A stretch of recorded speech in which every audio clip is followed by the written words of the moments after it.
Hello Pisces, welcome to Guruma Hindi tarot. और ये reading है 12 ऑफ जनवरी से लेके 18 ऑफ जनवरी तक की। तो चलिए देखते हैं आपके लिए क्या मैसेजेस है इस वीक में और आप क्या एक्सपेक्ट कर सकते हैं लव में। Messages for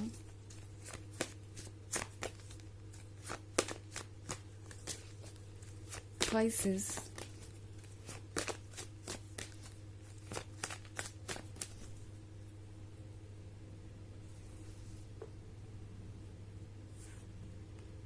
The Lady and the Lord,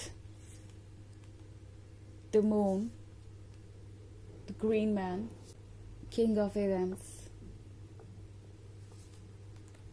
and Three of Pentacles. Okay, तो हमारे पास कार्ड है the lady and the Lord का। अब ज़्यादा कुछ कहने की ज़रूरत नहीं है पाइसेस, क्योंकि the lady and the Lord एक लवर्स को दर्शाते हैं, एक कपल को दर्शाते हैं जो कि बना ही एक दूसरे के लिए है। और ये पर्सन काफ़ी रोमांटिक होगा। इस पर्सन के हिडन साइड्स आप देखेंगे इस वीक में द मून के कार्ड के साथ। ये वो पर्सन है जिसने बहुत कुछ अपने मन के अंदर छुपा रखा है। इनकी फीलिंग्स आपके लिए स्ट्रांग है, but at the same time ये पर्सन अपनी फीलिंग्स को जाहिर नहीं करना चाहता। डेप्थ में कुछ ऐसा है जिसे ये पर्सन जाहिर नहीं करना चाहता, मतलब किसी तरीके का डर बैठा हुआ है इनके मन के अंदर। इस पर्सन को लगता है पाइसेस जैसे कि इस पानी के नीचे कुछ और है। ओके, ये पानी किसी चीज़ को छुपा रहा है, खबर है। पानी है इमोशंस के बारे में और कनेक्शन के बारे में। तो इस पर्सन को लगता है कि हर कोई अपने इमोशंस के पीछे कुछ छुपा रहा है, बट फैक्ट ये है कि ये पर्सन अपनी फीलिंग्स को छुपा रहा है अपने इमोशंस के पीछे, अपने स्माइल के पीछे, अपने बिहेवियर के पीछे। और यही वजह है कि वो यही चीज़ दूसरों में भी देख रहे हैं। ओके, और इसीलिए हर कोई उन्हें वैसा ही नजर आ रहा है। ये पर्सन अपनी ही रिफ्लेक्शन देख रहा है आपके अंदर और उस हर पर्सन के अंदर जो इस वक्त उनसे मिल रहा है। और इसी वजह से ये पर्सन ट्रस्ट नहीं कर पा रहा। इस पर्सन के अंदर कुछ ट्रॉमास है जो ये पास्ट से कैरी कर रहे हैं और ये ट्रॉमा इन्हें आगे बढ़ने नहीं दे रहा, डीपेस्ट लेवल पे आपसे कनेक्ट करने नहीं दे रहा। तो लेडी एंड द लॉर्ड का मतलब है कि आप एक दूसरे के लिए परफेक्ट हैं और ये बात ये पर्सन जानता है। द ग्रीन मैन के साथ इस पर्सन को पता है कि अगर वो आपके साथ आगे बढ़े तो ज़िंदगी खुशहाल ही होगी। कम से कम जो अभी उन्हें नज़र आ रहा है वो परफेक्ट है, जो अभी वो सोच सकते हैं वो बिल्कुल उनके अकॉर्डिंग ही है। But at the same time इनके मन का डर इन्हें इस बात पे ट्रस्ट नहीं करने दे रहा कि सब कुछ अच्छा ही होगा। और उनका ये कनेक्शन पाइसेस के साथ बहुत स्ट्रांग है, बहुत डीप है। ये कनेक्शन टूटने नहीं वाला, चीज़ें सही डायरेक्शन में ही जाएंगी। इस पर्सन को ये रियलाइज हो रहा है कि वो कितना ज़्यादा ओवरथिंक कर रहे हैं।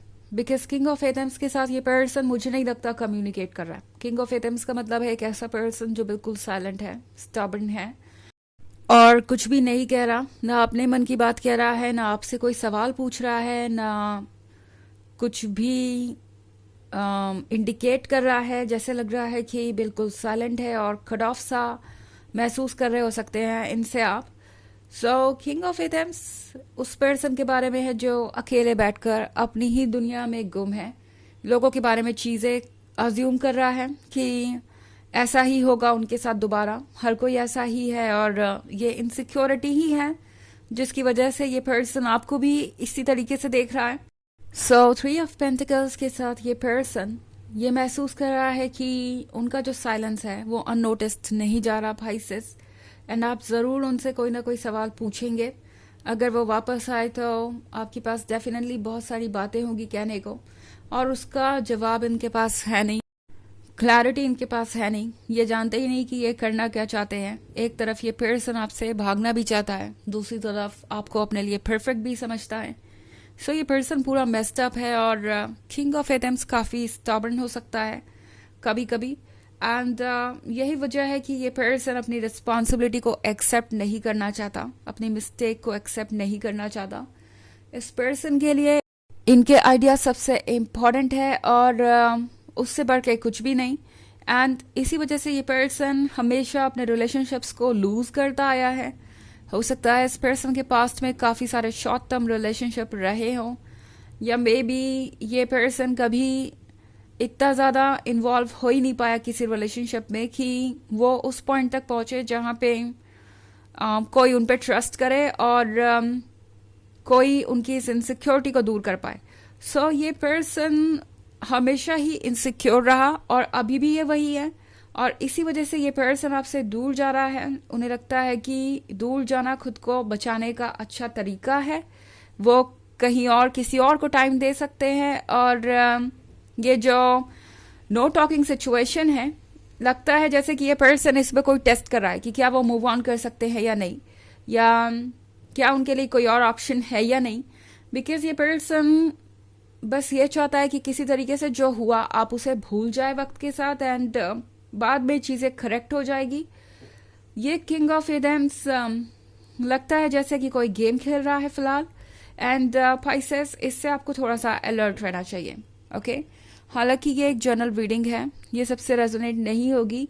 एनर्जी रिवर्स हो सकती है अगर आप क्रॉस वॉचर हैं.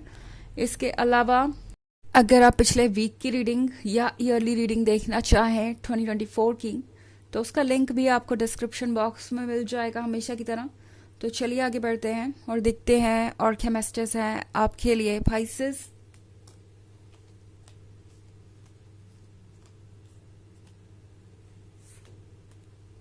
Nine of Chalices, the Battle Wagon, Ace of Wands, Three of Chalices, and the Wheel of the Year. Okay. So Pisces, the Battle Wagon आपकी रेस्टलेसनेस को दर्शाता है. शायद आप बहुत जल्दी आगे बढ़ना चाहते हैं, जल्द से जल्द अपने सवालों का जवाब पाना चाहते हैं. ऑफ कोर्स ऐसी सिचुएशन में कोई भी इसी तरीके से सोचता है. नाइन ऑफ चैलिसेस का मतलब है कि आप मैनिफेस्ट कर रहे हैं ये यूनियन, इस पर्सन का वापस आना आपके लिए एक तरीके से आपको ब्लेसिंग नज़र आ रहा है. बट मे बी आपको थोड़ा और इंतज़ार करना चाहिए, बिकॉज बैटल वैगन आपके सामने हो सकता है, मतलब आपके लिए फ्रीडम हो सकती है, आपके लिए वो वक्त हो सकता है जब आप आगे बढ़ना चाहे. आपके पास पूरी फ्रीडम है कि जैसा चाहे आप वैसे अपनी लाइफ को कंट्रोल करें. But the battle wagon confusion की भी स्थिति को दर्शाता है. हालांकि एस ऑफ वॉन्ड्स का कार्ड है अगला, तो टैरो आपसे कह रहा है कि कुछ समय अगर आप दे इस व्हील ऑफ द ईयर को, तो आपको समझ में आएगा कि चीज़ें कैसे अनफोल्ड होंगी. Okay wheel of the year destiny को दर्शाता है. जैसे क्लॉक राउंड होती है वैसे ही ये व्हील उस पर सुपर इम्पोज्ड है, एंड वक्त के साथ चीज़ें इस पर बदल रही हैं. तो बहुत सारी चीज़ें अभी भी आपके सामने आना बाकी हैं. थ्री ऑफ चैलिसेस के साथ मे बी आप दूसरों के थ्रू इनके बारे में सुने कुछ, या कुछ चीज़ें आपको पता चलें. लगता है जैसे ये पर्सन आपके लिए टॉक्सिक है पाइसेस, कम से कम इस वक्त तो ऐसा ही है. एंड आपको फिलहाल इनसे दूरी बनाने की ज़रूरत है. और एस ऑफ वॉन्ड्स का मतलब ये भी है कि आपको ज़रूर अपॉर्चुनिटी मिलेगी अपने मन की बात कहने की. अगर आप चाहते थे कि ये पर्सन आपको अप्रोच करें, तो वो डेफिनेटली आपको अप्रोच करेंगे. एंड फिर ये आप पे डिपेंड करेगा कि आप क्या चूज़ करना चाहते हैं. चलिए आगे बढ़ते हैं और देखते हैं और क्या मैसेजेस हैं आपके लिए.